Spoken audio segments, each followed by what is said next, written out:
Ya. Nampak cikgu. Ya, yang ini ialah satu topik yang sangat penting tau. Tiap-tiap tahun mesti keluar dalam STPM. Okay, actually prinsip perakaunan, kalau siapa yang pernah ambil SPM account, ini sudah belajar kan, tapi masa SPM tu dia, apa yang you belajar tu sangat ringkas dan dia keluar dalam objektif kan. Untuk Form 6 tak ada objektif.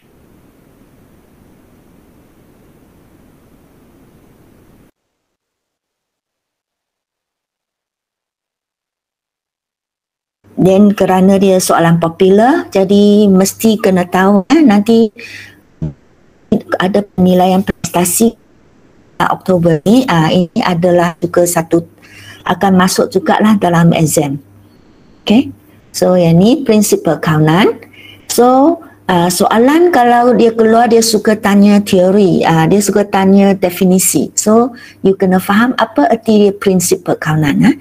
So when we say prinsip, dia termasuk juga andaian lah. Okay. So dia adalah merupakan suatu panduan, a guideline yang diterima umum, all the accountant mesti terima. Dia menetapkan bagaimana sesuatu urus niaga perlu direkod dan dilaporkan.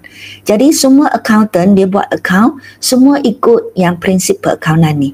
Okay, rasa ini pun tak asing dengan you untuk siapa yang tak ada basic. Biar masa dulu bila cikgu ajar sistem catatan bergu, bila cikgu ajar belanja hutang ragu, belanja susut nilai, cikgu pun juga ada sentuh. Kerana kenapa kita kena buat belanja susut nilai? Kerana dia mematuhi prinsip perakaunan ini itu. Kan masa video cikgu ada sebut juga already select all this insight. So I think it's not perkara yang asing lah. Okay, so dia memberi panduan bagaimanakah sesuatu urus niaga. When we say urus niaga, erti dia jual beli barang niaga, whatever lah. Okay, bayar belanja, terima hasil, semua ini dipanggil urus niaga. Okay, so how, bagaimana dia perlu rekod dan perlu dilaporkan. When we say dilaporkan, iaitu dilapor dalam penyata kewangan.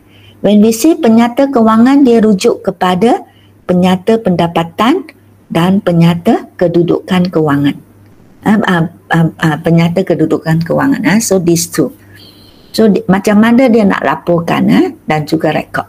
Okay. So soalan juga suka tanya, apakah perbezaan antara prinsip dan andaian? So when we say prinsip, seperti prinsip konservatisme, prinsip pemadanan, this one kan cikgu pernah ajar. Dan we say andaian, seperti andaian entiti berasingan. Ini pun cikgu ada ajar masa cikgu bagi video equity pemilik. So actually ada different. When we say prinsip perakaunan, so actually dia termasuk andaian jugalah. Okay, so tetapi soalan suka tanya, walaupun dia andaian, when we say prinsip, dia termasuk andaian, tetapi kalau kita lebih teliti, actually ada perbezaan dia. Okay, so when we say prinsip, dia adalah merupakan peraturan-peraturan. Dia adalah peraturan yang sudah ditetapkan. Teori-teori, okay, dan kaedah-kaedah yang menetapkan bagaimana sesuatu urus niaga perlu direkod dan dilaporkan. Dia adalah macam peraturan, rules, you tak boleh tukar. Okay? Jadi dia teori kan you tak boleh tukar kan, it's the facts, tak boleh tukar. So yang ni ialah prinsip. So bila kita katakan andaian pula, dia merupakan asas-asas. Actually dia bukannya satu macam peraturan, undang-undang, bukan. Dia just asas, polisi, okay, yang diperlukan dan dipersetujui oleh semua pihak, oleh semua accountant. It's just satu polisi lah, everybody agree. Tidak dicatat di mana-mana. It's not a peraturan. When we say peraturan, dia macam sistem catatan bergu. Dia adalah satu peraturan. You mesti debit, mesti kredit, you tak boleh tukar. So when we say andaian, it's just something everybody agree. Okay, dia disetujui oleh semua pihak bagaimana akaun dan penyata kewangan perlu bagaimana akaun perlu direkod dan penyata kewangan perlu dilaporkan atau okeylah, ini direkod, ini dilaporkan. So it's just andaian seperti entiti berasingan. Cikgu kata you andaikan perniagaan itu seolah-olah sebagai satu individu. So yang ini kan andaian saja, not a real one. Perniagaan kan bukan benda hidup. It's just a business.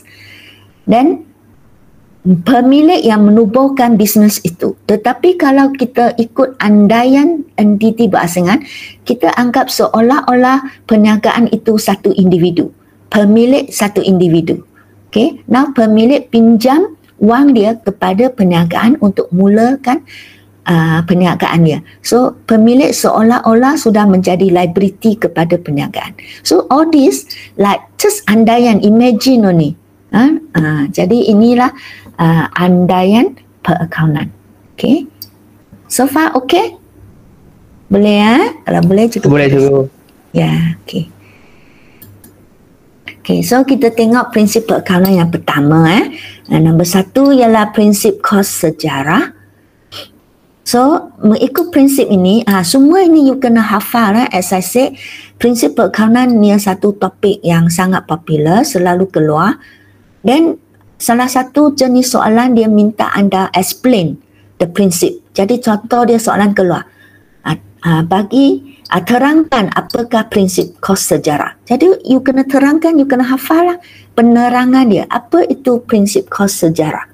So, ni penerangan ni. Kena hafal. So, aset perlu direkod.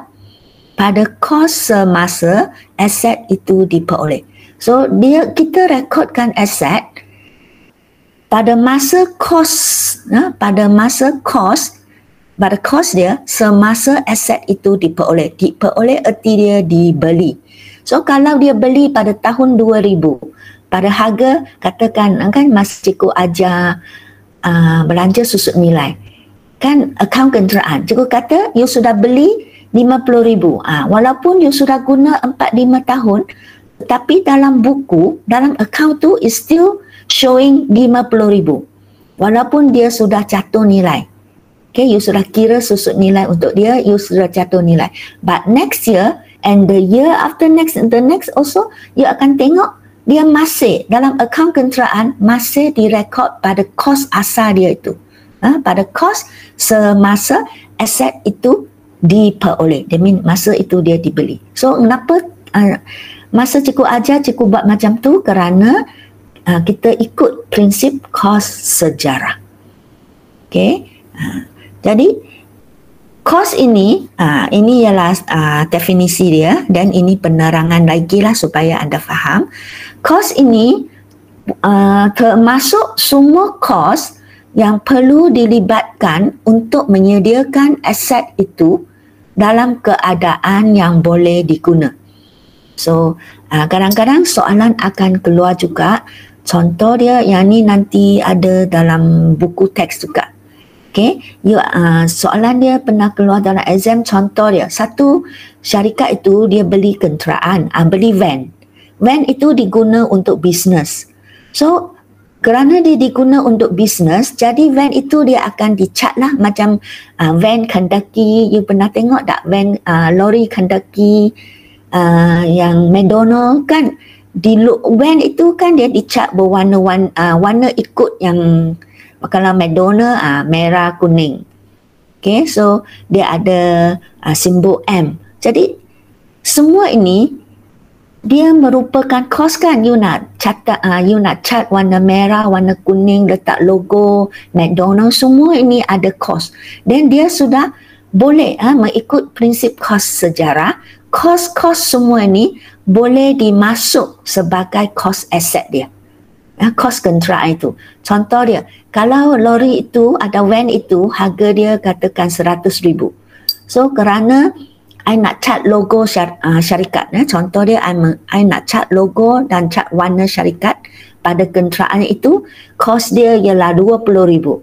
So harga kos van 100,000 and 20,000 yang I guna untuk cat, for the logo, for the colour of my company. Semua ni boleh masuk kira campur dalam akaun kenderaan itu. So it become 100,000 kos belian van, 20,000 cat logo syarikat. Jadi your cost asset tu, cost van itu sudah menjadi 120,000. Okay, you can record like this. Boleh ya? Then you tak perlu buka account mengecat logo. Tak ada account ni. Straight away debit kenderaan, debit the van, credit bank. So no such thing like belanja mengecat logo, belanja mengecat kenderaan. No, dia straight away masuk dalam account asset. Tak ada pun buka account mengecat logo macam tu. So catatan bergu ialah ada 20,000 asset ya, dah cat the logo or that, straight away masuk dalam account asset. Debit account van, credit account bank. Okay, kenapa cikgu cakap macam tu? Kerana ni soalan popular and always budak buat kesilapan. Dia buka account belanja mengecat logo. Macam tu salah lah. Okay, kita tak perlu buka yang ni. Terus masuk account asset. Okay, boleh faham ya? Boleh cikgu. Tetapi pernah keluar satu soalan. Kan sekarang kita ni cuaca panas kan. So banyaknya kereta mereka letak that one to prevent cermin hitam. No, the one they put like satu kertas lekat pada cermin tu. That one adalah belanja. Yang itu tak boleh masuk sebagai cost asset. Dia that one dia boleh ditanggarkan. You can take it out. Dia tak lekat pada van tu. So yang itu adalah belanja, tak boleh masuk. Because tanpa yang layer that one, the van still can use, right? Still can use for perniagaan. Jadi layer yang untuk melindungi kita lekat pada cermin tu actually is bukan satu benda kemestian. But cat logo, yes. Without that, it's not your company's van. Tetapi yang untuk lekat pada cermin tu, everybody can do. Tujuan dia bukan nak represent to show this is your company car, company van, but it just to protect you from the sunlight. Jadi dia adalah sebagai belanja sahaja. Okay, boleh faham? Okay, boleh, ini satu point. Dan satu point lagi, ingat tak hari tu you buat soalan pembetulan soalan, ada satu soalan kata membesarkan bangunan. Satu belanja membesarkan bangunan. Itulah satu contoh. Kerana belanja membesarkan bangunan, yang inilah dia sesuai dengan definisi kos sejarah. Kos ini termasuk semua kos yang perlu dilibat untuk menyediakan aset dalam keadaan yang boleh guna. You have to besarkan bangunan because maybe you need it to use as storeroom. Do you need it to use for bilik rehat for the pegawai, for your staff. So ini adalah satu keperluan. Okay, jadi yang ini you boleh terus masuk dalam cost asset. Remember that one? Dia silap masuk sebagai belanja dan ini salah mengikut prinsip cost sejarah. Okay, boleh ya? Okay, so ini satu contoh mengecat logo, membesarkan bangunan. Dan yang ni lagi, bila ini pun soalan pernah keluar, banyak kali keluar. Bila membeli mesin, let's say the company dia beli mesin lah. Mungkin mesin ni diguna untuk menghasilkan burger whatever lah. Dari mesin dari luar negara. So in order to beli that mesin, kita kena bayar kos angkutan atas belian. Ini yang you sudah belajar kan masa you buat penyata pendapatan. Kos angkutan masuk, kos insurans atas belian. Dan bila sudah sampai di Malaysia, mungkin mesin itu sangat besar, you need to ask people to pasang balik, okay, kos pemasangan. And also sometimes you need to test the machine, ada kos pengujian.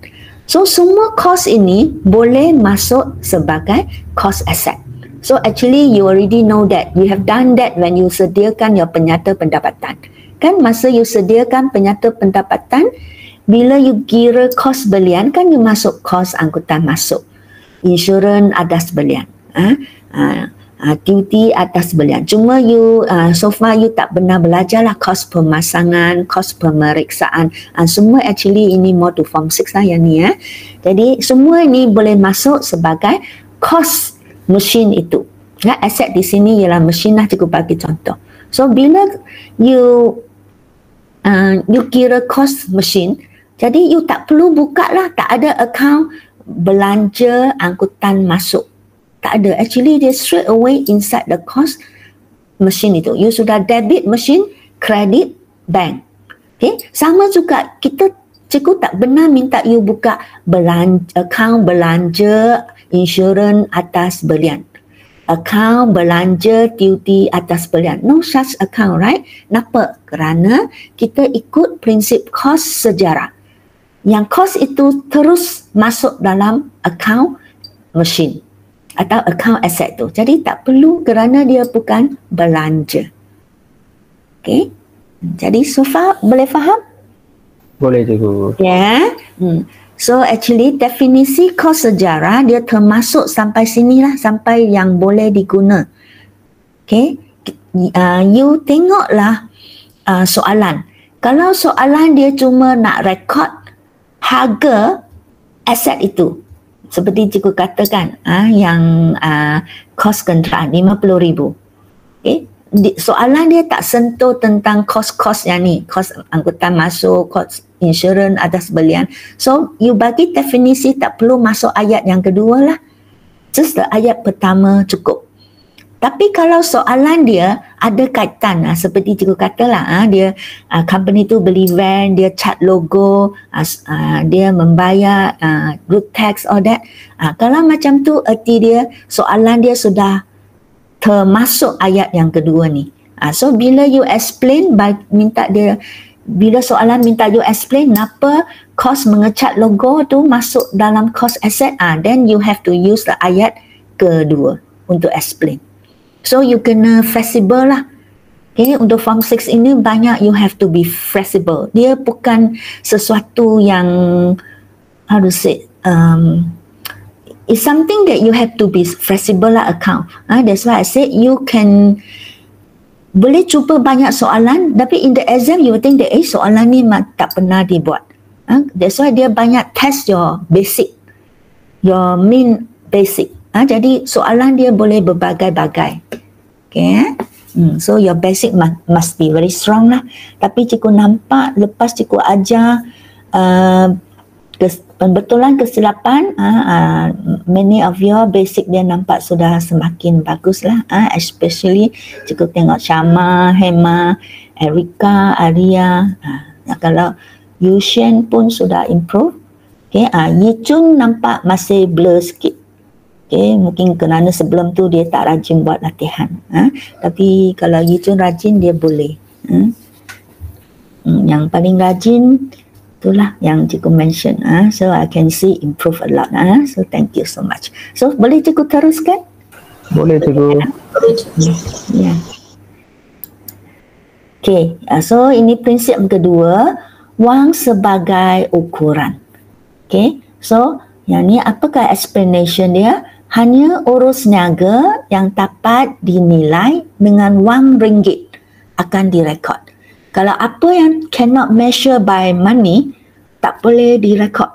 Pernah keluar dalam soalan, dia tanya, soalan lebih kurang macam tu. Dia kata pengalaman. And when we say pengalaman, actually it's money. You know, when you go out to work, if you are very experienced, you're getting a very high pay. They're willing to pay you dengan harga gaji yang tinggi. Tetapi pengalaman itu tak boleh direkod dalam buku. I cannot say now I want to record my pengalaman as asset. No such thing. Pengalaman itu tak boleh dinilai dengan wang. It's something that very subjective. For me, your pengalaman is very valuable. But for other people, maybe your pengalaman is nothing to do with my line. So for me, your pengalaman is just nothing. So dia adalah sesuatu yang sangat subjektif. Tak boleh dinilai dengan wang. Kalau macam tu, tak boleh direkod. Okay? Boleh faham? Okay? Hanya sesuatu yang boleh ukur dengan wang saja akan direkod. Okay, so inilah prinsip dia. Dan kita tengok prinsip yang ketiga. Prinsip entiti berasingan. Yang ni I rasa semua tahulah. Ini yang paling simple lah. Okay. Jadi ini selalu cikgu mention, pemilik dan perniagaan adalah dianggap sebagai dua entiti yang berasingan. Okay, andaian saja. So, kerana prinsip yang ni, jadi urusan perniagaan adalah terasing daripada urusan peribadi pemilik. So, business is business. Pemilik is pemilik. Jadi kalau pemilik dia pergi bercuti, pergi melancong, dia bayar, dia beli apa, dia tak boleh guna apa-apa wang dari perniagaan. Kalau dia guna, itu mesti direkod sebagai ambilan. Because business money is not his money. Walaupun pada asalnya memang duit dia, tapi because of andaian ni, we separate the business and the pemilik. So, okay. This one I think faham lah kan? Okay, yeah. So, kita tengok prinsip yang keempat. Prinsip realisasi. Ini satu prinsip yang sangat-sangat popular.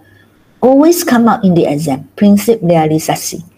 Okay. Ataupun dipanggil juga prinsip pengiktirafan hasil. So it's something to do with hasil. Prinsip ini dia khas menerangkan macam mana kita perlu merekod hasil. Tak ada kaitan dengan belanja. Hasil saja. Dia explain tentang hasil. So bagi prinsip ini dia kata hasil hanya akan diiktiraf. Hasil hanya boleh diiktiraf. When I say diiktiraf, that mean you boleh secara black and white say this is my money, macam tu. Okay. So hasil hanya boleh diiktiraf apabila ianya diperolehi. That mean it's really yours. Diperolehi. That mean adanya dokumen as a proof that this is yours money. Okay.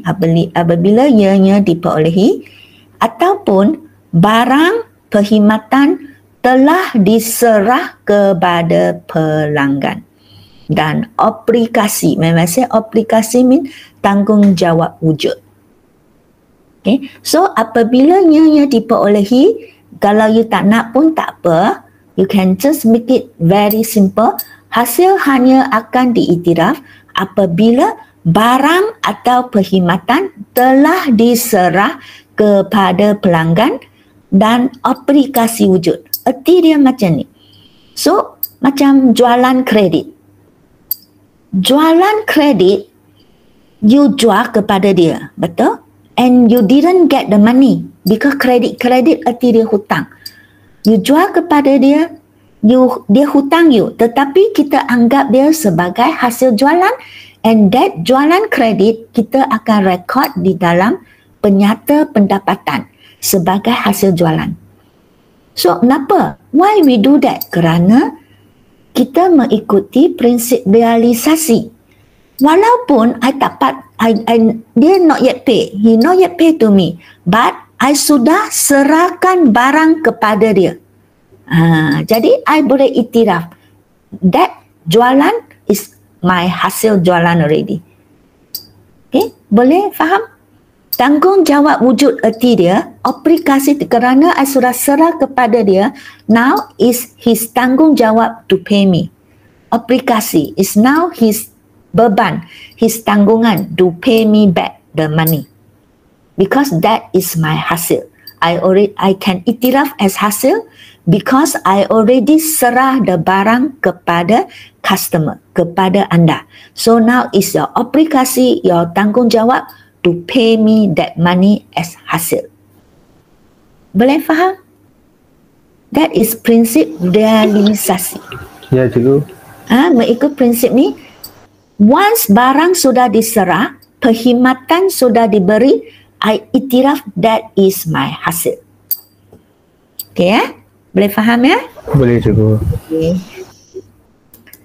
Okay. Now kita tengok prinsip keobjektifan. Okay, objektif. What do we mean by objective? Objective, you compare soalan objektif dengan soalan subjektif. When soalan objektif is something that yes or no. Jawab, ada 4 option, A, B, C, D. You from 4 A, B, C, D ni, anda hanya boleh pilih one as a answer. So that is called objective. Then is something is a fact. You cannot deny. Tetapi kalau subjective mean dia boleh A also can be answer, B also can be answer, C also can be answer. It's up to your opinion. That is called subjective. It's very subjective according to different people. For me, I can terima ini sebagai answer. Then for another one, for another people, maybe he think that shouldn't be the answer. So that is called subjective. So sama dengan ni, prinsip keobjektifan erti dia is a fact that you cannot deny. Betul, yang betul-betul ni. So prinsip keobjektifan dia mengatakan rekod perakaunan yang dibuat, so whatever we do, catatan bergu, debit, kredit, yang apa yang kita buat, mesti dapat dibuktikan oleh dokumen yang sah. So contoh dia, tadi cikgu katalah seperti tadi, seperti jualan kredit tadi. Okay, dia dapat dibuktikan oleh ada 2 satu kerana as I said barang sudah diserah. That is something that dia memang sudah boleh iktiraf sebagai hasil. So another reason kerana dia ada dokumen. So bila kita jual secara kredit, okay, then dia sudah ada dokumen, adanya invoice as a bukti yang I sudah jual kepada anda. So ini juga can use for prinsip keobjektifan. Okay, another lagi contoh tadi seperti cost asset cikgu kata. Tadi cikgu kata itu ialah prinsip kos sejarah, right? Because I say beli kenderaan tu pada tahun 2000. Until now, tahun 2020, after so many years I'm using, I still record as 50,000. The original price that I bought last time. So I said that one is prinsip kos sejarah. Okay, so selain daripada you guna prinsip sejarah to explain that situasi, I record the harga aset pada harga kos masa dia diperoleh, and also I can use prinsip keobjektifan to explain keadaan itu. Why I record the kos kenderaan pada harga masa I beli?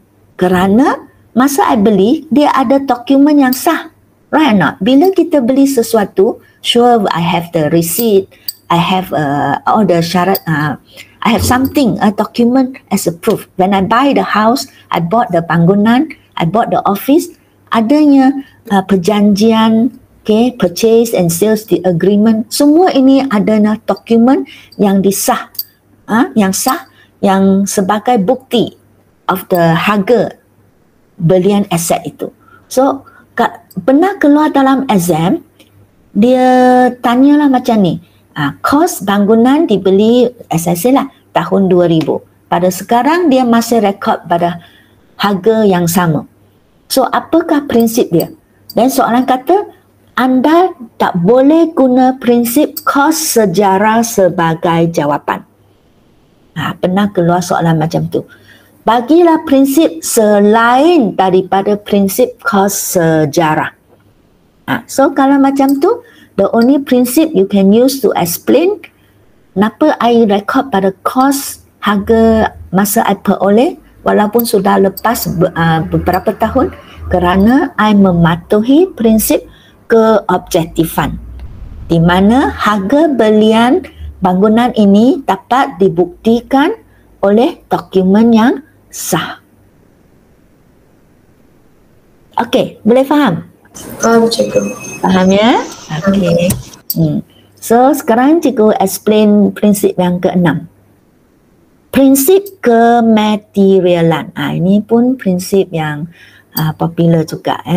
Prinsip kematerial. When we say material and non-material, material mean penting. Material means something is important. when I said tak material, tidak material, not important. Okay, so prinsip kematerian mengatakan amount yang terlalu kecil, okay, amount yang terlalu kecil dan tidak memberi kesan signifikan, not a clear kesan kepada kedudukan kewangan perniagaan. Very small the amount, macam sap-sap-sui, jadi not important, tidak memberi kesan kepada kedudukan kewangan. Jadi perlu dihapus kira, direkod sebagai belanja. Okay, so ini ialah satu explanation, and I see some of the books they use another ayat, so that's why I letak kurungan lah. Demi yang ni, hanya amount yang memberi kesan yang material, demi kesan yang penting lah, kesan yang besar, okay, kepada keseluruhan perniagaan sahaja perlu direkod.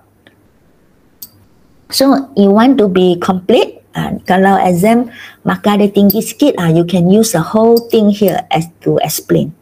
Okay, kalau amount dia kecil, tak memberi kesan, kita rekod sebagai belanja.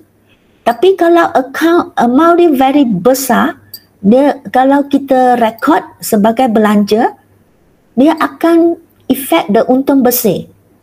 Jadi kita tak boleh rekod dia sebagai belanja, kita kena rekod sebagai aset.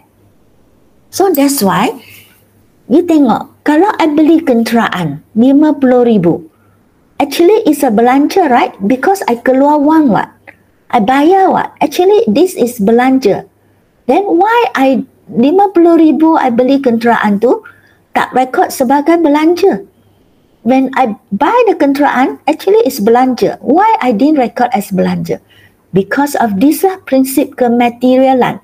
You imagine, if you buy the kenderaan 50,000, you record as belanja and you record in penyata pendapatan. When I say record sebagai belanja, erti dia, this amount will record sebagai belanja di penyata pendapatan. So, apa kesannya kepada untung bersih anda? Definitely your untung bersih akan memberi kesan besar kan, mungkin akan menjadi rugi, because 50,000 a lot. Unless you can get profit, untung anda sampai beratus ribu to cover this 50,000. If not, definitely your company will rugi bersih. So if you put rugi bersih, apa kesannya? Kesannya sangat besar. Kalau you nak pinjam dari bank, kalau you nak beli daripada pembekal secara kredit, siapa nak jual kepada anda? Bank apa nak pinjam kepada anda? Because your company show rugi. You see or not? So, dia memberi kesan yang sangat besar. Jadi, sebab inilah, walaupun kita beli kenderaan itu actually ialah belanja, kita tak rekod dia sebagai belanja. Kita rekod sebagai aset. Dan tetapi dalam keadaan yang sebenar, actually dia adalah belanja, right? You keluar money is belanja. So kerana yang inilah kita wujudlah belanja susut nilai aset. So you see, 50,000 you bagi 10 tahun. That's why belanja susut nilai dia bahagi dengan usia guna. You bagi 10 tahun, tiap tahun 5,000. So actually kita masih rekod dia sebagai belanja yang kenderaan tu. You beli kenderaan tu. Tetapi kita tak rekod sekaligus. Kita pecahkan dia menjadi amount yang kecil. Instead of 50,000 secara sekaligus, you record as belanja in penyata pendapatan. You record every year 5,000 for 10 years. As dengan nama belanja susut nilai kenderaan. So you see, actually you still anggap dia sebagai belanja. It's just dengan cara yang lain saja. You pecahkan the jumlah besar 50,000 ni, you hantar secara sedikit-sedikit sebagai belanja ke penyata pendapatan. Untuk mengelakkan yang inilah supaya your penyata pendapatan tak nampak rugi. Okay, so kita masih rekod dia sebagai belanja dengan nama lain, dengan nama belanja susut nilai. Okay, kita pecahkan the cost asset ni, rekod sebagai belanja. Okay, dengan nama belanja susut nilai lah, mengikut usia guna. Dasar tadi cukup bahagi 10 tahun, that is the usia. That means I record sebagai belanja mengikut usia guna aset itu. Boleh faham? Ya, cikgu boleh. Boleh, cikgu. Kos membeli kenderaan ini kita juga bagi nama belanja, tapi we call it belanja modal. Okay, because you buy to buy asset, that's called belanja modal. Okay, so yang ni lah. Ada pernah keluar soalan STPM, dia kata because yang ni dia katakan amount yang memberi kesan material. Dia pernah keluar STPM, dia kata dia beli tong sampah, harga dia RM70 ke RM30. Okay, dia boleh guna tong sampah kan, can use for long, maybe 5 years. So actually, tapi dia tak rekod dia sebagai aset. Dia rekod sebagai belanja. Okay, dia rekod sebagai belanja. Kerana apa? Kerana dia tidak memberi kesan yang material kepada keuntungan perniagaan. Okay, boleh? Okay, dia tak rekod sebagai aset tetapi sebagai belanja kerana amount ini tidak memberi kesan yang material kepada keuntungan perniagaan. Walaupun dia boleh diguna bertahun-tahun lama. Kan kita salah satu definisi aset bukan semasa ialah dia tahan lama kan aset tu. So tong sampah dia tahan lama. Boleh guna sampai saya rasa 10 tahun ke 5 tahun, 6 tahun pun boleh. Jadi kenapa dia tak rekod sebagai aset? Kerana yang ni lah amount dia terlalu kecil. Tidak memberi kesan kepada kewangan syarikat. Jadi kita hapus kira sebagai belanja. Walaupun dia boleh tahan lama. Okay ya? Faham ya? Okay, so inilah prinsip kematerialan. Okay. Ada apa soalan sebelum cikgu go on? Boleh faham? Ada siapa bertanya? Faham. Faham ya? Okay. Yeah. Ini 7 prinsip ketekalan. Ketekalan arti dia consistent. Okay? Tekal. Stand there. Straight. Don't move. Okay? Jadi prinsip ketekalan. Iaitu sesuatu polisi atau kaedah perakaunan yang dipilih. Let's say you sudah pilih kaedah baki berkurangan. Jadi you perlu diguna secara tekal. Secara go on dan berterusan. Supaya perbandingan dapat dibuat pada asas yang sama. So mean you sudah pilih kaedah garis lurus atau kaedah baki berkurangan. So you cannot say this year I use kaedah garis lurus. This year I use, next year I want to change to kaedah baki berkurangan. So cannot. You tak boleh suka-suka tukar tiap-tiap tahun. So once you already pilih that kaedah, you must use at least for 5 years. Okay. So kenapa? Why tak boleh tukar? Inilah sebab dia. Supaya perbandingan dapat dibuat pada asas yang sama. So you imagine, kalau you so far you guna kaedah garis lurus, so your susut nilai is 10,000 every year. So suddenly you feel boring. I don't want this year I want to change to kaedah baki berkurangan. I want to make it even higher. Let's say instead of 10,000 every year, I want to make it 15,000 every year. Let's say like that. Jadi ini akan menyebabkan because your susut nilai kaedah berubah, mungkin nilai belanja susut nilai anda menjadi lebih tinggi atau lebih rendah. So dia akan memberi kesan kepada untung anda, betul tak? Okay. So let's say your untung is the same. Let's say for this year your untung is 10,000. Let's say your untung is 50,000. Next, your susut nilai 10,000. So, your untung bersih 40,000. Let's say. Cikgu ulang Let's say, your untung kasa 50,000. Your belanja susut nilai katakan, last year you buat 10,000. So, RM50,000 untung kasar, tolak belanja susut nilai RM10,000, your untung bersih RM40,000. That is last year.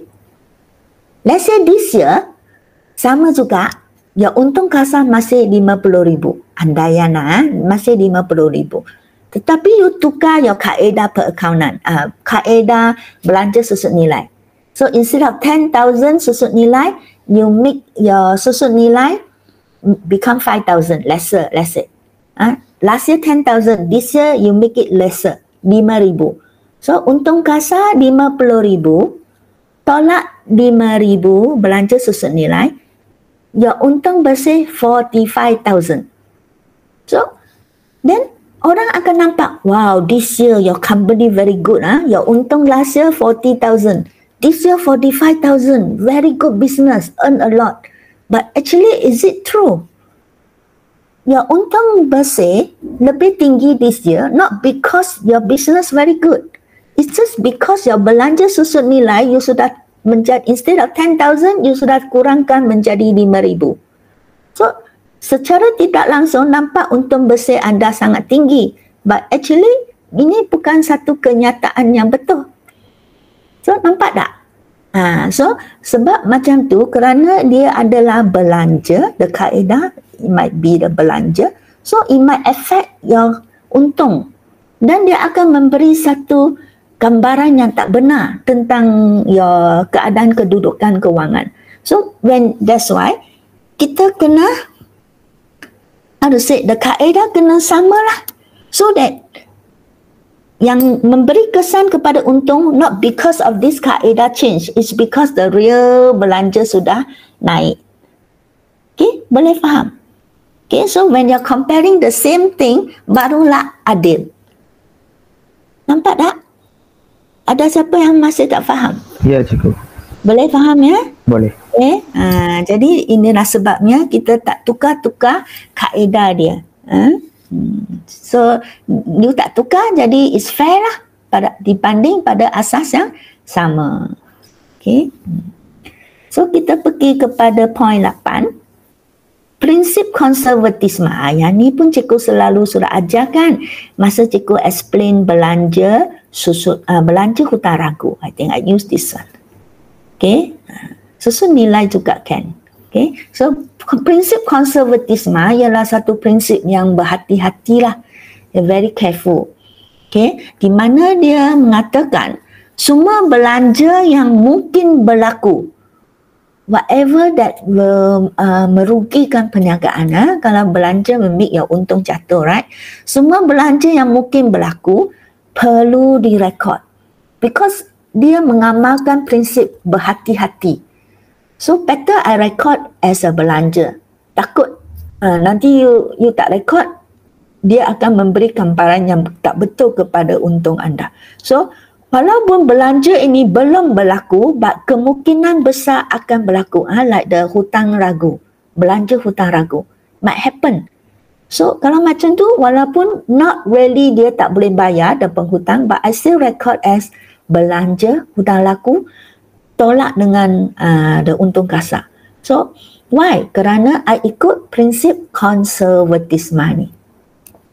Dia kata semua belanja yang mungkin berlaku perlu direkod. So I follow this lah. Dia kata perlu. So I have to record. Manakala kemungkinan keuntungan tidak boleh direkod. Belanja sahaja you can record. Tetapi mungkin akan untung, cannot record. Okay, kita hanya boleh record sehingga dia benar-benar berlaku. Kita mungkin untung ini cannot record. Why? Kerana supaya untung tidak terlebih nyata. We don't want to give a gambaran yang tak betul tentang keuntungan company kita. So untung tidak terlebih nyata. Terkurang nyata tak apa, the belanja tu, because want to give people a hema yang berhati-hati. Okay, so kerana prinsip inilah sama juga when you can explain for belanja hutang ragu. Another soalan popular dalam exam ialah tentang how you record your inventory akhir. So hari tu cikgu ajar penyata pendapatan You sediakan penyata pendapatan, penyata kedudukan kewangan, all that. Dalam penyata pendapatan biasanya dia especially form 5 lah, dia suka letak harga pasaran, harga kos dalam maklumat tambahan. Then dia expect you to choose a lower one, the lowest, tak bukan the highest. So kenapa kita macam tu? Kenapa we choose the lowest harga to record in penyata pendapatan? Kenapa? Why we choose the lowest? Kerana kan cikgu pernah ajar, the highest the inventory akhir, the highest the untung kasar anda. Kan? Dia the more the untung inventory akhir, dia akan memberi kesan kepada kesan secara terus. Untung inventory akhir naik, untung kasar pun naik. Inventory akhir rendah, untung kasar pun rendah. So kita follow the prinsip konservatisme. We don't want the untung yang belum lagi berlaku. We don't want to record the untung yang belum berlaku dalam buku. So kita pilih inventory akhir yang kos yang mana lebih rendah di antara harga pasaran dan harga kos. So kalau kos itu adalah lebih tinggi, harga pasaran lebih rendah, then I will choose to record the harga pasaran. Why? Kerana I don't want the untung kasar become very high. Kerana dia adalah untung yang belum berlaku. I cannot record. Mengikut prinsip konservatisme. So you faham why when you do in Form 5, the soalan always ask you to choose antara yang mana lebih rendah. Okay, ini adalah kerana kita mematuhi prinsip konservatisme. Okay, boleh? Boleh faham? Ada siapa nak tanya? Boleh cikgu. Ya, ada siapa nak tanya so far tak? Yang mana-mana tak faham? Okay, kalau tak ada cikgu go on. Okay, prinsip ke-8. Okay, ini prinsip yang ke-9. Prinsip pemadanan. Ini pun cikgu sudah ajar dah. Okay, masa cikgu ajar, belanja tak akru belum bayar, tak akru ni belanja belum bayar, hasil diterima terdahulu, all that. So masa cikgu ajar tu, cikgu ada sentuh prinsip pemadanan, iaitu mengikut prinsip ini, hasil yang diperolehi atau dalam sesuatu tempoh perlu dipadankan. That's why kita pemadanan, padan. That one match with that one. Hasil mesti match dengan belanja yang terlibat pada tempoh yang sama. Ini satu ayat yang sangat penting. Mesti tempoh yang sama. Kalau belanja ni you bayar advance for next year, then cannot record as belanja for this year. Okay, so kenapa? Kerana kita mengikut prinsip pemadanan. So bila I hantar belanja dan hasil untuk rekod di penyata pendapatan, mesti pada tempoh yang sama. Tempoh, that's why I say when you do all this soalan, jurnal pelarasan, berapa yang perlu hantar ke penyata pendapatan, you perlu buat jurnal pelarasan kan. So yang belanja atau hasil bukan tempoh ni, you have to come out from that account. Okay, record as belanja belum bayar, belanja terdahulu, hasil terdahulu, or that. Okay, because why? Kerana kita mematuhi prinsip pemadanan. Okay, kita hanya hantar belanja dan hasil pada tempoh yang sama, direkod di penyata pendapatan supaya untung atau rugi yang lebih tepat dapat dikira dalam penyata pendapatan. Okay, yang ni ada apa problem? Penting juga, ini sangat popular. Okay, cikgu nak tanya, tadi pun ada tentang hasil kan, prinsip realisasi. Apa beza dia dengan prinsip pemadanan? Prinsip realisasi tadi. Prinsip realisasi, beza dia, in some soalan, both answer can be accepted. Okay? Like tadi the jualan kredit. Cikgu kata tu. So, if I explain, I use the prinsip pemadanan as an answer also can.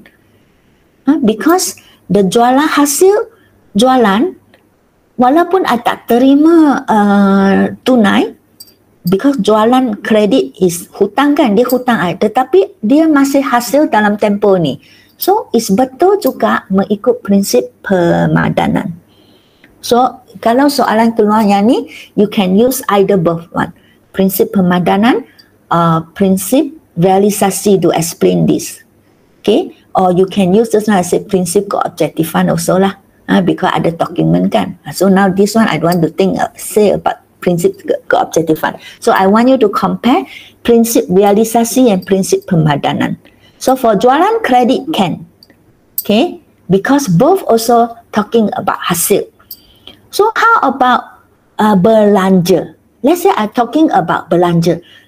Belanja yang belum I bayar, okay, yang belum bayar I masuk kira sebagai belanja tahun ni. Jadi ini adalah mematuhi prinsip apa?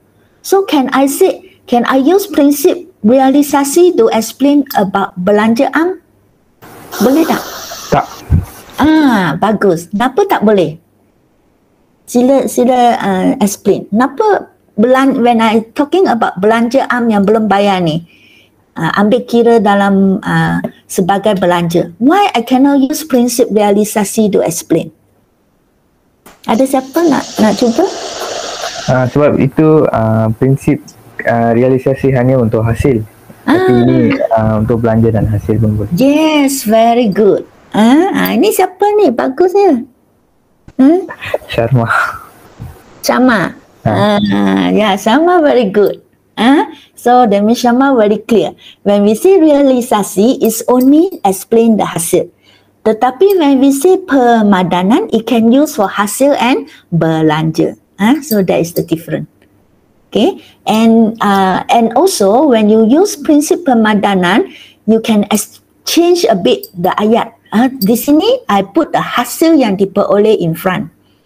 Okay, so if the soalan is about belanja, so you put the belanja in front first lah. Belanja yang diperoleh, belanja yang terlibat dalam sesuatu tempoh perlu dipadankan dengan hasil yang diperoleh pada tempoh yang sama. When the soalan about belanja, so you change the place. Belanja yang terlibat put in front, then the hasil put at the back. Because you must follow the arahan soalan. The soalan is about belanja. So you don't explain the hasil first lah. Boleh faham? Okay, you kena flexible lah bila you explain yang ni. Kalau soalan tentang belanja, so you put the belanja yang terlibat in front first. Okay, kalau soalannya tentang hasil, then you put the hasil in front. So ayat ni boleh, you can alternate, change according to the soalan. Boleh faham? Boleh Okay, ni yang rasa yang last untuk prinsip kot. So ni prinsip pendedahan penuh. Okay, pendedahan penuh erti dia dedah penuh lah, tak ada rahsia. Okay, tak ada rahsia. Pendedahan penuh, tak tutup mana-mana. Pendedahan penuh. Okay, so yang ni perniagaan perlu memberi pendedahan penuh dan terperinci tentang semua maklumat yang akan memberi kesan kepada pengguna penyata kewangan. Perniagaan tak boleh simpan rahsia. Apa-apa they have to open up and present, okay, secara terperinci whatever maklumat lah yang akan memberi kesan kepada pengguna penyata kewangan. Okay, siapakah pengguna penyata kewangan? Tadi cikgu kata penyata kewangan termasuk penyata pendapatan, penyata kedudukan kewangan, right? So siapa nak guna all this? Ada pengguna luar dan pengguna dalam. Okay, kalau you baca the first bab from your textbook, dia pengguna dalam mean pemilik on the management, orang yang in charge dalam management. Pemilik dia pengguna dalaman kerana is my company, right? Definitely I want to look at the penyata pendapatan. Why? I want to see whether prestasi company, adakah untung ada tidak. So untuk pengguna dalaman the management juga akan baca the penyata kedudukan kewangan penyata pendapatan yang disediakan oleh accountant, mereka juga akan baca dan mengkaji. Why is it important they want to baca? Because they akan guna. So whatever maklumat in the penyata pendapatan, the accountant must be very terperinci. Apakah kaedah diguna? Kalau bangunan tu dia rekod 100,000, suddenly it change become 200,000, they must explain why, what's happening in between. That is called pendedahan penuh maklumat terperinci. So the management side, they also must know because they make use of the penyata pendapatan, penyata kedudukan kewangan to do strategy, to do planning for their future, for their company. Dia merancang, mengawal, if they find that this belanja is too much, in this penyata pendapatan show that the belanja sampai 10,000, need control. Ke mana pergi duit tu? Kenapa belanja sangat banyak? So they were from there, they will plan for their future and they control whatever that's not right. Dia boleh mengambil tindakan. So pengguna dalaman seperti pemilik, kan dia nak mengetahui prestasi perniagaan. Kalau dia management, pengguna dalaman pihak pengurusan, dia guna penyata kewangan ni untuk merancang, mengawal kos untuk pembuatan keputusan. Let's say they see that the iklan ada harga jualan, how come the hasil jualan so bitter? Mungkin we sell too cheap. Harga jualan kena naik. So from there they buat keputusan for something. So the management side and the owner of the company, they are interested to know all this. Then pengguna luaran, outsiders, siapa yang minat kepada penyata pendapatan dan penyata kedudukan kewangan? When you guess, siapa yang minat? Outsiders. Pemiutang, pembekal, minat tak? Why not? Pembekal, especially kalau you nak beli secara hutang, secara kredit, siapa nak bagi you kalau they are not sure of your company? They are not sure whether your company is earning ataupun rugi. So the pembekal, before they give you beli secara kredit, dia akan mengkajilah penyata kewangan your company. Okay, how much is your asset? How much is liability? When they see your penyata kedudukan kewangan, liability is so high, your asset little bit, your modal kerja negatif. Dan cikgu pernah explain, modal kerja they will look at it.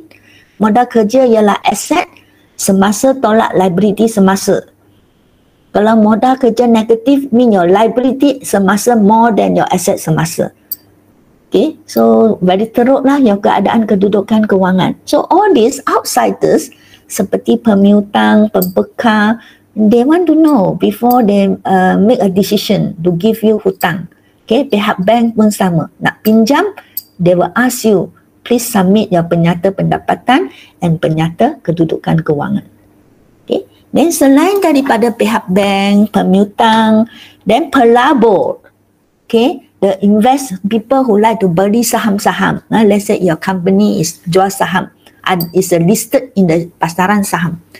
So people will minat nak beli your saham only if they know your company is earning. So they also will kaji your penyata pendapatan and penyata kedudukan kewangan. Pelabur.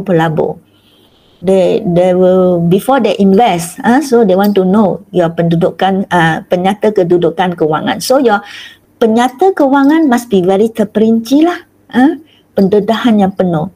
Kerana pembaca, ada pengguna tu boleh membantu mereka pembuatan keputusan. Boleh faham? Lembaga hasil also lah, the government also want to know how much tax they will charge you. They will tax you the tax. Also they based on your penyata kewangan. So all this, that's why mengikut prinsip pendedahan penuh, all this accountant need to provide maklumat seberapa terperinci yang mungkin lah. So macam mana dia provide the maklumat? Dia dengan menyediakan nota kaki. That mean after you provide your penyata pendapatan, bawa dia. Kalau belanja, so you explain lah what are the belanja for this year. Okay, kaedah susun nilai, apakah kaedah susun nilai you guna? So kalau kedudukan kewangan, bangunan, okay, sudah naik harga, so you explain lah, sudah naik harga berapa bila bangunan tu dibeli. So this is called maklumat terperinci as a nota kaki. That means it's just a few ayat after you prepare the penyata, just down there. Okay, boleh faham? Ada siapa nak tanya soalan? Faham tu. Faham ya? Okay, then I go on. Ini already 12, almost 1 hour ni. Okay, so sudah habis prinsip. Sekarang kita tengok andaian. Dalam exam kalau dia kata prinsip, actually dia termasuk andaian lah. Okay, but actually as I said, dia ada slightly different. Andaian is just like asas yang dipersetujui, dia bukan peraturan. So point yang pertama, andaian, usaha berterusan. Menandaikan sesebuah perniagaan akan terus beroperasi dalam jangka masa yang tidak terbatas. I cannot say I want to open 2 years then I want close down. Tak ada. Walaupun dia dalam otak pemilik tu, dia ada fikiran macam tu, tetapi untuk accountant, when you record, you andaikan that company is forever go on. Walaupun next year, you know that definitely is closing down next year. Next year closing down. So this year I tak nak record lah, tak perlu kira lah belanja susun nilai. Tak boleh. That means you tidak mengikuti andaian usaha berterusan. Walaupun I know that next month they close down, you still have to kira the belanja susun nilai. You still have to kira the belanja hudar ragu. Everything, all those in the real life, you know that it's going to happen. But dengan andaian usaha berterusan, all the record will do as normal. Kerana we follow this andaian usaha berterusan. Boleh faham? Boleh? Ada siapa ya, yang cikgu. Boleh ya? Boleh. Okay. Then kita tengok point yang kedua. Andaian kedua, tempoh perakaunan. Ataupun ada pernah keluar dalam soalan, dia tak panggil dia tempoh perakaunan, dia keluar andaian berkala. Because of this andaian berkala, ramai tak tahu jawab. Apa tu andaian berkala, tak pernah belajar. So I think it suddenly came out in 1 year, 2013. Adalah dia tak keluar perkataan tempoh perkalaan, dia keluar andaian berkala. Ramai pelajar tak tahu jawab. So that's why I put it here. Okay, so nanti kalau you tengok, minta you explain andaian berkala actually is refer to tempoh perakaunan. Okay, sama.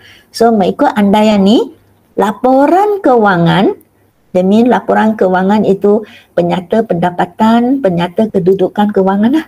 Okay, boleh dibahagi kepada sesuatu tempoh tertentu. Okay, it can be 3 months, 3 bulan sekali, setengah tahun sekali, atau setahun sekali.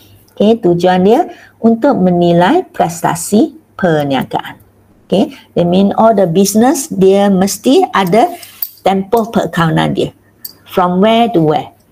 Okay, what is the purpose? Kenapa macam tu? Kerana untuk menilai prestasi, sama ada untung atau rugi perniagaan. Dan berapakah aset dia? Berapakah liability dia? So that is the tujuan of tempoh perakaunan. Okay, so I suppose this one okay. Now we go to number 3. Mata wang yang stabil. Okay, in the real life, like ringgit Malaysia sekarang makin turun naik. So tetapi when we record, kita anggap dia stabil. Like nothing has happened. Tak turun pun wang. So kita anggap dia semua adalah nilai mata wang adalah stabil, tak berubah. Kenapa kita nak anggap macam tu? Kerana dengan ini, ukuran yang dibuat ke atas nilai dalam rekod perakaunan. Jadi our nilai aset, our nilai bangunan, everything, all the inventory semua adalah diandaikan tepat. Kalau you tak andaikan wang stabil, that means your inventory, mata wang sudah turun. Definitely your inventory now turun lah the nilai. Your bangunan also turun lah because now ringgit Malaysia turun. Kalau macam tu, all your record semuanya sudah tak tepat. So, we have to andaikan mata wang adalah stabil so that your record in your perakaunan boleh diandaikan tepat. Semua ini andaian. Okey, boleh faham? Okey, semua? Ya, cikgu. Boleh ya? Okey. Adakah clear tak? Explanation cikgu kerang, clear? Ya? Clear. Okey. Go on. Ini ya skop soalan dia. Soalan suka bezakan antara prinsip dengan andaian. Tadi cikgu sudah bagi.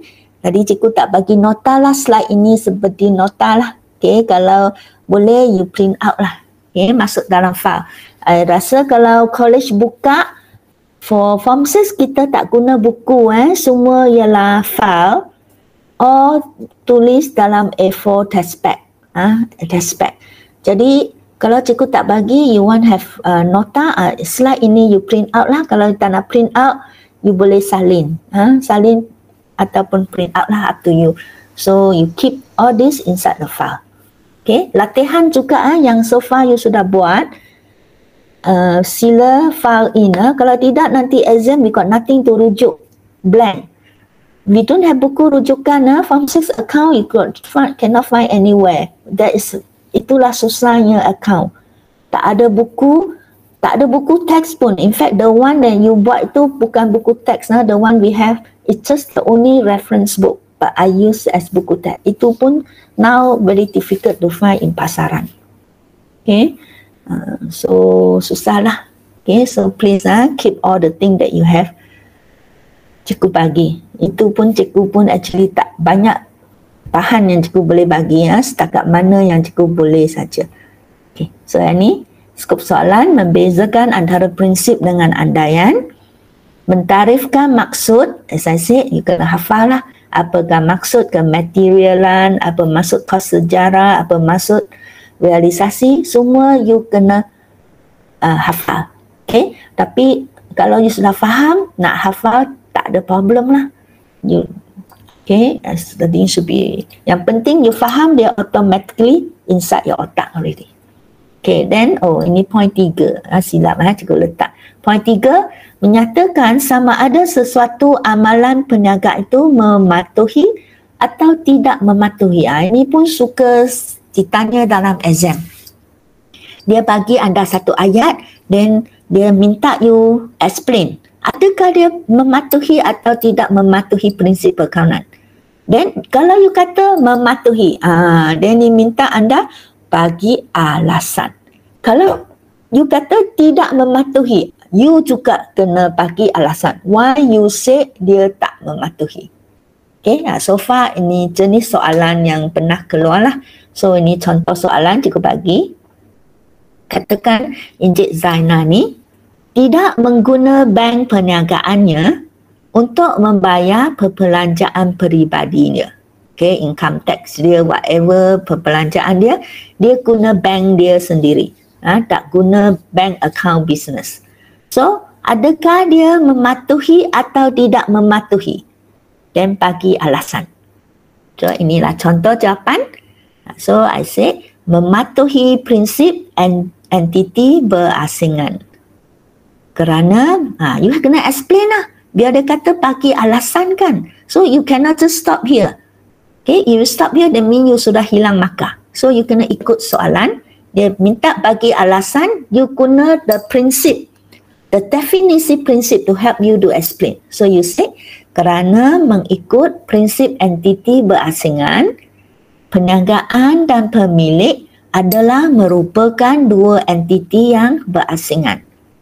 Jadi urusan perniagaan dan urusan peribadi perlu diasingkan. Macam ni lah. Okay, you use, when you say pakai alasan mean you use your the definisi or the principle to help you to explain. Boleh? Okay. Then ingat selalu you jawab soalan macam tu, you kena guidekan dengan soalan lah. Kalau lebih bagus you say, jadi Encik Zainal tidak boleh mengguna bank perniagaan untuk membayar perbelanjaan peribadinya. Okay. Lebih bagus lagi you tambah lagi lah. So you guidekan dengan soalan. Kalau tidak nanti takut soalan the examiner say you tak kaitkan dengan soalan. So kalau boleh you guna the soalan tu you masukkan sebagai jawapan anda. Okay, jadi Encik Zainal tidak mengguna bank perniagaan untuk membayar perbelanjaan peribadinya. Full stop. Okay, so far okay? Ya, kita teruskan Ni contoh. Ni contoh lagi satu soalan. Sometimes dia akan bagi anda situasi lah. Let's say the contoh beri satu situasi dan bagi tahu tempoh perakaunan syarikat ABC ialah dari 1 Januari sampai 31 Disember. So every year start from 1st January and 31st December. So ini situasi dia. Pada 1 November 2020, syarikat ABC telah menyewa sebuah bangunan untuk kegunaan perniagaannya. Okay. Dan sewa sebulan 5,000 sebulan. Okay. Tempoh perakaunan Januari sampai Disember. So 1 November dia sewa. Okay. So November, Disember sebagai belanja sewa lah. When you see this soalan, you kena tengok balik the tempoh perakaunan. Then dalam otak anda, you kena terus have to decide, tempoh perakaunan yang ni. So berapa I perlu hantar sebagai belanja ke penyata pendapatan. So kalau dia end December, so mean November, December hanya saja boleh rekod sebagai belanja sewa. Okay. So kita tengok situasi dia. Syarikat telah membayar 15,000 untuk 3 bulan. Tu. Dia sepatutnya November, Disember, 2 bulan. Tapi dia sudah bayar untuk 3 bulan. Dan catatan yang telah direkod adalah seperti berikut. That means the syarikat ABC, the accountant sudah rekod macam tu. Debit belanja sewa RM15,000 dan kredit bank RM15,000. That means dia sudah anggap semua 15,000 tu sebagai belanja sewa. Betul tak macam ni accountant dia buat? Ya. No. Tak betul lah kan? So soalan minta you buat dihendaki. Nyatakan sama ada prinsip perakaunan dipatuhi atau tidak dipatuhi. So ini tak betul lah kan? So kita say tidak mematuhi. Right now. Then kena kata prinsip perakaunan apa? Yang ni ialah prinsip perakaunan apa? Yang dia tak patuhi tu. Ada siapa nak cuba? Tadi kata tidak mematuhi kan? Sepatutnya 2 bulan sudah jadi 3 bulan kan? So, tidak mematuhi prinsip apa? Kalau dia ada kaitan dengan belanja. Prinsip pemadanan. Yes, very good. Prinsip pemadanan. Tidak mematuhi prinsip pemadanan. Dan seterusnya soalan minta huraikan prinsip perakaunan yang terlibat, prinsip perakaunan, dengan menjelaskan amalan yang bersesuaian. That means, apakah amalan yang sepatutnya? Okay, you say tidak mematuhi prinsip pemadanan kerana apa? Okay, kita tengok cara jawab dia. Okay, ni jawapan. Tidak mematuhi prinsip pemadanan. Dan yang kedua dia minta kita explainkan yang sesuaikan. So kita kata we use the prinsip pemadanan to help you to answer. So mengikut prinsip pemadanan, hanya belanja yang terlibat, okay, akan dipadankan dengan hasil pada tempoh yang sama untuk menentukan untung rugi perniagaan. Jadi bayaran lebihan sewa 5,000 ini sepatutnya 2 bulan kan, sudah ada 1 bulan extra. So bayaran lebihan sewa 5,000 ini adalah belanja yang dibayar terdahulu untuk tempoh hadapan. Dan bukan merupakan belanja sewa yang terlibat untuk tempoh semasa. Demi tempoh tahun ni lah. Jadi tidak boleh direkod sebagai belanja sewa tempoh semasa, tetapi sepatut direkod sebagai sewa prabayar. Dia tadi soalan minta kan, apakah amalan yang sesuai? So inilah you kena bagi tahu lah yang mana betulkan yang mana yang salah. So sepatutnya adalah sewa prabayar. So sekarang you faham kenapa cikgu ajar rekod pembetulan kesilapan. Kerana bila kita buat subjek-subjek lain, dia banyak ada unsur testing your debit credit. So dengan cikgu you sudah pandai how to spot the mistake, then you pada masa yang sama you improve you lebih faham kenapa dia patut debit credit. So you can that's why dia membantu, helping you in answering for other topik. Tengok prinsip pemadanan pun actually testing your debit credit, your pemahaman. Okay, so boleh faham yang ni? Boleh cikgu. Boleh ya? Okay. Nanti kalau masih tak faham, tengok balik slide, boleh tanya cikgu dalam WhatsApp juga Okay. Yang ni. Okay. Tengok. Wow. Tak apalah, hari ini mungkin cikgu tengok. Mungkin nanti cikgu bagi sahaja. Biar hari ini Jumaat, lepas tu masih boleh buat kan, nanti cikgu bagi satu soalan yang ringkas sajalah. Tapi kehadiran hari ini ikut meet lah. Okay, yang itu latihan tambahan saja. So yang ni, habislah apa yang cikgu ajar tentang prinsip perkawanan dan andaian. Tapi cikgu nak tambah sikit lah because ni. Because kadang-kadang when you answer soalan, yang ini selalu keluar. So I think it's important to let you know. Yang ni, merekod belanja sebagai aset. So far, apa yang cikgu ajar, masa cikgu ajar untuk basic anda. Okay, we always record belanja as belanja. Right. So actually, kita boleh record belanja sebagai aset. There is another way of recording. How to record the belanja. So, bukan semua belanja boleh rekod sebagai aset. Kita tengok yang ni. Belanja yang dibayar hanya belanja yang dibayar sekaligus sehingga tempoh hadapan. Boleh direkod sebagai aset. Macam biasanya you contoh dia bayaran seperti policy insurance, right? Policy insurance usually straight away we pay for one whole year, or straight away I pay for half the year. Jadi macam ni boleh rekod sebagai aset. Pembelian bekalan alat tulis, right? You sekali beli alat tulis RM500, then yang mana guna baru you rekod sebagai belanja. Yang tak guna you rekod sebagai aset, sebagai inventory, sebagai bekalan. Inventory mean bekalan lah. Pembelian bekalan alat tulis atau pembelian bekalan pejabat. So usually exam pun dia tanya 3 inilah biasanya keluar. So kalau kita beli sekaligus dengan banyak, we record sebagai inventory dulu. Kalau inventory dia adalah asset. So boleh? Okay, contoh soalan yang ni Tempoh perakaunan dari 1 Januari 200 sampai 31 Disember 200. So katakan ni satu company, dia membayar premium insurance 3,600 untuk tempoh setahun. Straight away. Dia terus bayar setahun sehingga bulan Mac 2021 tahun hadapan. So yang ini most probably dia beli 1 April kot. Dia masa dia beli 1 April 2020. So until next year will be end of March lah. Mula April until next year March.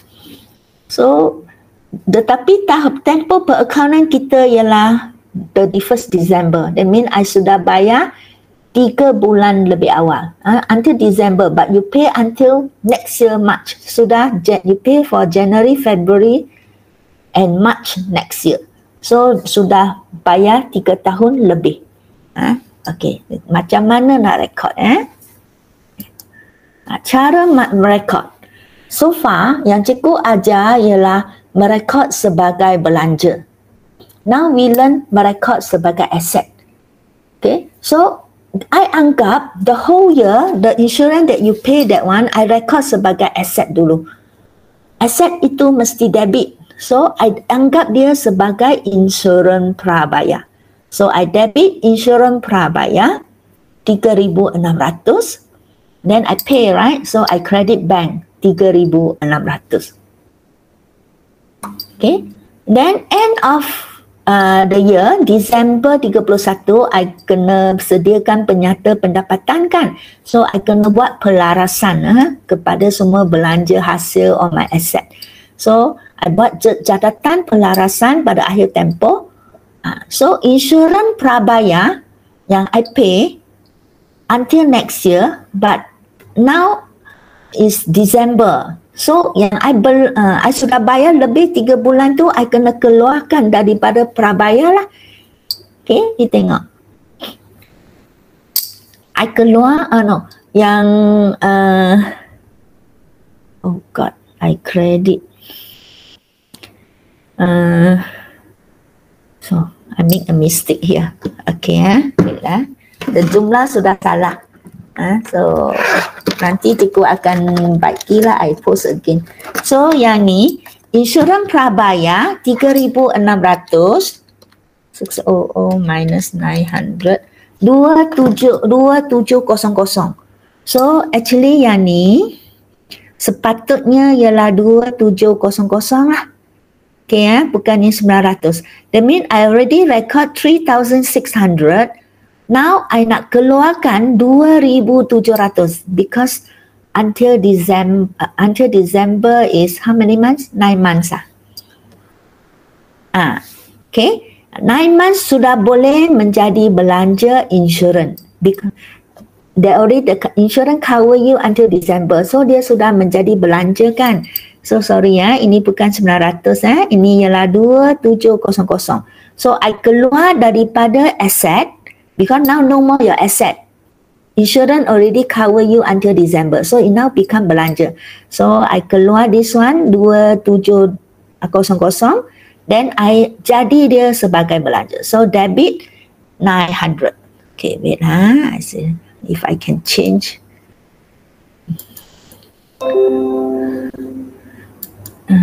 This one. Why this one so big?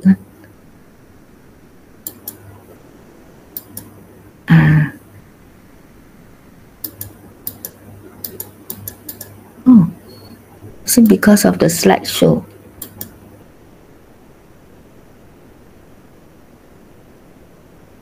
How to make it smaller?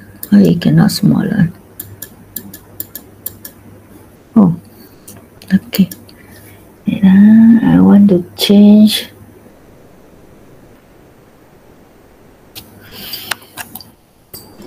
Yang bawah tu cikgu. Slideshow tu. Ya, yang bawah kanan. This one. Slideshow. Kanan sikit, kanan lagi. Kanan sikit yang ni. Kanan. Okey, kiri. Kiri? Yang cikgu nak kecilkan dia terlalu besar lah. Tu yang ada persen tu. Nombor tu. This one. Yeah. Yang kecilkan tu. Gerakan dia punya This one. ya. This one. Yes. Gerakan dia. Zoom. Here. Okay. Wait lah. Okay. Nasib baik bagi kita juga. Okay. Okay. Ini baru betul. Okay. Boleh faham? Kan kita sebelum tu I sudah debit 3,600 kan? So I nak keluarkan dia dari 3,600 sekarang sudah jadi belanja kan by end of this 31st December. So I keluarkan dia dari account insurans prabayar. Before that I debit, I nak keluarkan, I credit lah. Okay, I keluarkan dia 2,700. Then I masuk dengan dia sebagai belanja lah. Nanti this belanja akan hantarlah ke account untung rugi. So nanti your credit insurance prabayar masih ada lagi RM900 lah sebagai aset. So nanti dalam penyata kedudukan kewangan, you masih ada 900 as your asset. Kerana dia belum lagi lah sampai tempoh lah is your asset. So yang ni boleh faham? So ini kita rekod sebagai belanja. Tapi ini I don't know whether you learn this one in Form 5. Okay, merekod sebagai belanja. So far I tengok buku yang Form 5 dia banyak merekod sebagai aset. Ini merekod sebagai aset. So far I tengok banyak merekod sebagai belanja, ataupun mungkin yang cikgu refer tu buku lama kot. Biar cikgu lama tak ajar Form 5 lah. So bila cikgu ajar asas that day, I guna yang ni ajar anda dulu. That mean bila dia bayar 3,600 sekaligus setahun, I record sebagai belanja first. I debit belanja, then I credit bank. Tengok dua cara ni tak sama. Sini I debit insurans prabayar, I record sebagai aset. Di sini I record dia sebagai belanja. Okay, cara dia lain. So bila cara lain, akhir tahun pun record jurnal pelarasan pada akhir tahun pun lain lah. Because I already record the whole thing as belanja, sedangkan yang membelanja tu ialah 2,700 sahaja kan until December. So yang I already debit belanja insurans 3,600, tetapi sepatutnya 2,700 sahaja kan. So I kena keluarkan 900 daripada akaun belanja tu. Okay, I keluarkan 900 because that one is not belanja, that one is belanja prabayar. So I keluar from the account belanja insurans, I masuk, I debit insurans prabayar. 900 ini. Sudah. Oh, I know why. Because dia sudah tak apalah, you know lah. Ya, kok. Masa cikgu buat tu, cikgu sudah mengantuk dah sampai 1 lebih tengah malam. Okey. Insurans boleh faham yang ni? Dia tengok dua sudah terbalik ni. Cara rekod sudah terbalik. Satu, kita rekod dia sebagai aset dulu. Satu, kita rekod sebagai belanja dulu. So, macam mana I tahu? Dalam exam, how I differentiate whether dia rekod sebagai aset dulu atau sebagai belanja dulu? Senang saja, you tengoklah imbangan duga. Biasa di soalan, they will show you imbangan duga. You tengok imbangan duga dia. Kalau imbangan duga, dia ada akaun belanja insurans. Erti dia rekod sebagai aset dululah. Okay, dalam imbangan duga dia ada akaun belanja insurans. Dan di dalam maklumat tambahan dia kata, belanja tahun ini ialah 2,700 saja. Tetapi dalam imbangan duga dia sudah tunjuk 3,600. Dan dalam maklumat tambahan they tell you belanja insurans ialah 2,700. So you know that dia sudah rekod sebagai insurans prabayar dulu. Kalau macam tu you kena keluar dari insurans prabayar. Yang belanja tu kena credit out from this because dia no more asset already. Okay? So, credit insurans prabayar. Keluarkan ada belanja dari aset. So, di sini dia rekod sebagai belanja dulu. So, di dalam imbangan duga, dia akan wujud belanja insurans lah, bukannya insurans prabayar. So, from the imbangan duga, you know, adakah company guna cara pertama atau cara kedua? So, you tengok imbangan duga dia tulis apa. Kalau dia tulis belanja insurans, erti dia sudah rekod sebagai belanja dulu. Kalau dalam imbangan duga, you tengok dia adanya perkataan insurans prabayar, erti dia, the company, dia rekod sebagai aset dulu.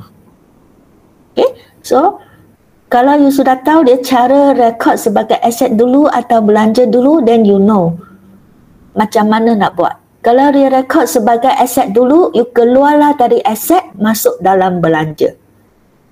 Kalau dia rekod sebagai belanja dulu, you keluar dari belanja, masuk dalam prabayar. Terbalik saja. Okay. So far okay tak? Atau confused? Okey tu. Okey, tak apa, nanti mungkin sekarang banyak benda, sekarang hari ini cikgu ajar banyak kan. Mungkin you confused sikit, tak apa, nanti you tengok balik slide, tak tahu tanya cikgu melalui WhatsApp lah Okey. Ini pula last slide. Rasa hari ini tengok berapa hari pun.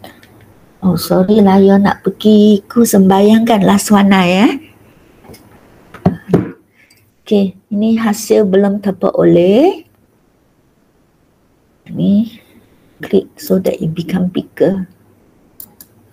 Slideshow. Okey, hasil belum terperoleh. Hasil belum terperoleh ini pun sangat popular untuk form 6 sangat popular. Ni.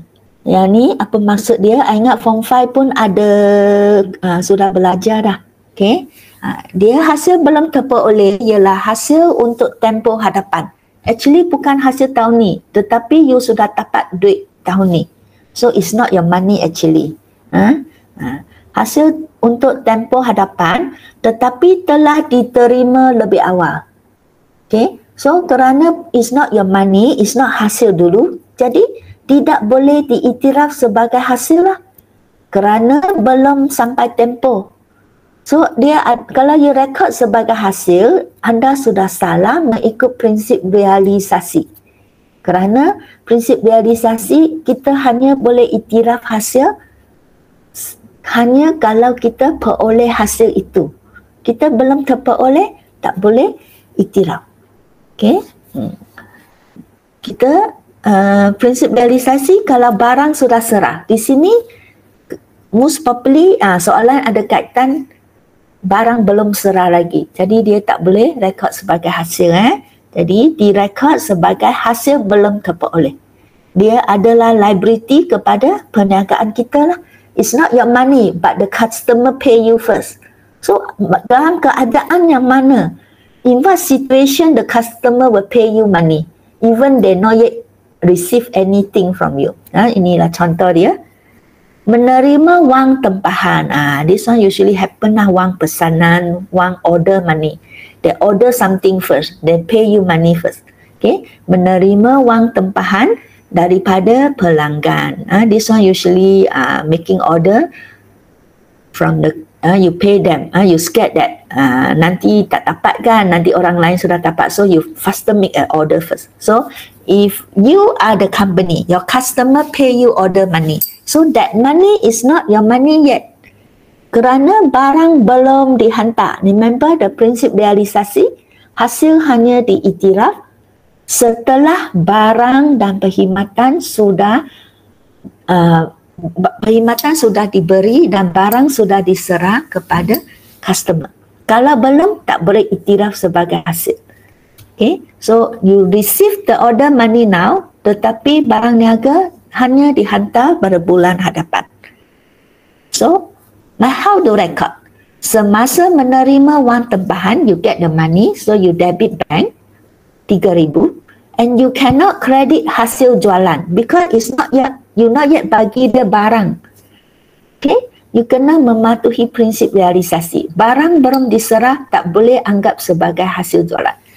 So, kita kredit hasil belum terperoleh sebagai liability. Liability kan kredit. That is other people money. So, I keep first. I credit as my tanggungan. So, dengan nama hasil belum terperoleh. 3,000. So, bila sudah dihantar, next few months, once the barang sudah sampai, you can send to your customer. Bila barang sudah dihantar, bolehlah iktiraf sebagai hasil. So ini bukan lagi menjadi liability. So you close the liability. Tadi kan kredit sebagai liability kan. You close, debit lah. Jadi account dia jadi kosong. You no more liability. So you debit hasil belum terperoleh 3,000 and you credit hasil jualan lah. Now can become hasil jualan already. Okay. So ini mematuhi prinsip realisasi.